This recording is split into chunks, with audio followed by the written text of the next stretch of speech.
La paix est un prétexte. Le chaos dans le monde est voulu. Écoutez le discours de Michel Colomb.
De la douceur du soir pour aller à la fête foraine.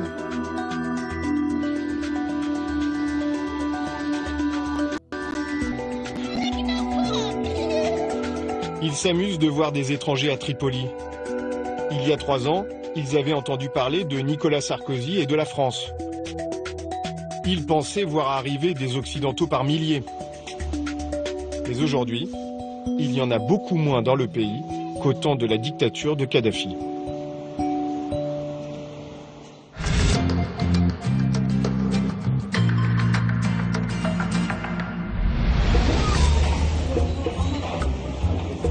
Alors, nous sommes-nous trompés?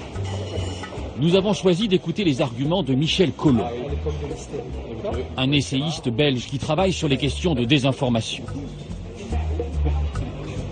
Il n'est pas surpris par le chaos d'aujourd'hui. Pour lui, le soutien à la population libyenne n'était qu'un prétexte.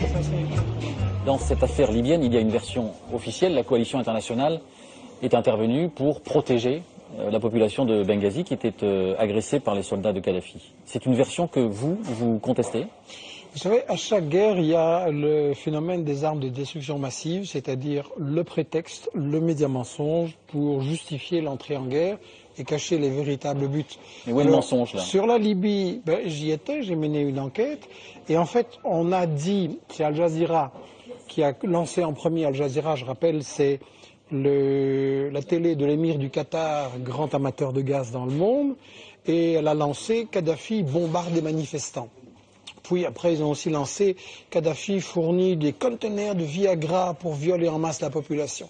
Il y a eu des enquêtes d'Amnesty et d'organisations des droits de l'homme financées par les États-Unis ou très proches ou tout à fait anti-Kadhafi qui ont dit rien de tout ça n'a existé.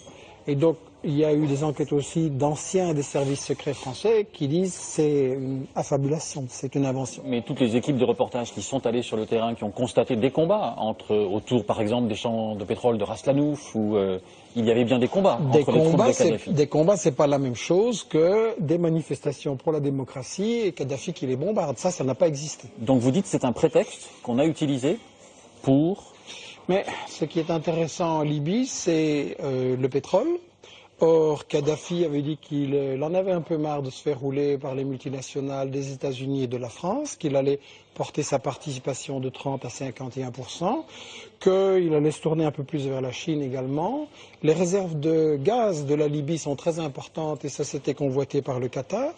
La Libye avait un trésor de guerre avec les revenus pétroliers qui étaient accumulés notamment aux États-Unis et qu'on a commencé à voler 2 ans avant la guerre. La Libye servait aussi de financier alternatif pour toute une série de projets pour des pays africains qui permettaient d'obtenir une certaine indépendance économique par rapport aux multinationales.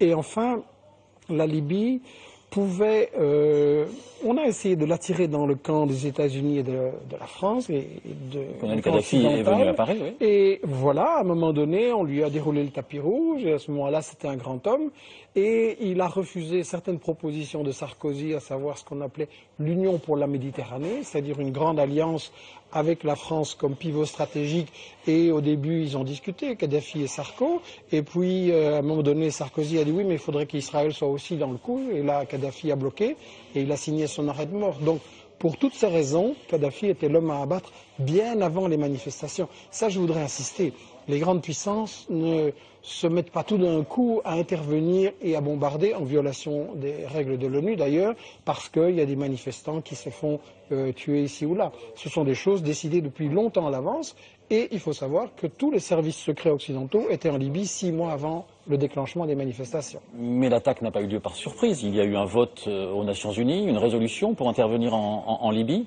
Ça aussi, c'est une manipulation? Je vous rappelle que la résolution de l'ONU prévoyait une no-fly zone, c'est-à-dire pas d'aviation qui pouvait intervenir pour protéger les manifestants. La résolution a été complètement violée, elle interdisait l'intervention au sol, elle interdisait de fournir des armes à un camp, et elle ne permet évidemment pas de renverser un gouvernement et d'assassiner un président. Une no-fly zone, c'est pas du tout ça. Donc il y a une violation, comme d'habitude, je dirais, de toutes les règles de l'ONU et du droit international. Mais donc vous dites qu'il y avait une véritable coopération entre tous les États qui avaient des intérêts économiques ou politiques contre Kadhafi à intervenir directement dans ce conflit. Coopération avec des nuances. Les plus en pointe étaient la France, la Grande-Bretagne, les États-Unis. Et quand vous lisez la presse en Allemagne ou en Italie, ou quand vous trouvez les confidences des services secrets italiens ou allemands, vous remarquez qu'ils disent pique-pendre sur l'intervention française, et ils disent que c'est uniquement pour les intérêts économiques français. Donc c'est à la fois une guerre contre Kadhafi, à la fois une guerre contre l'unité des pays arabes et des pays africains, dont Kadhafi était un grand partisan. C'est à la fois une guerre aussi contre certaines puissances en Europe qui avaient des contrats avec Kadhafi, je pense à l'Allemagne et à l'Italie, pour en mettre d'autres à la place. Finalement, c'est une guerre pour les contrats. Est-ce que ce qui se passe pour la Libye est pour vous une sorte de règle d'or de tous les conflits? Il y a toujours des raisons autres qu'humanitaires pour intervenir dans un pays? Est-ce qu'on peut généraliser?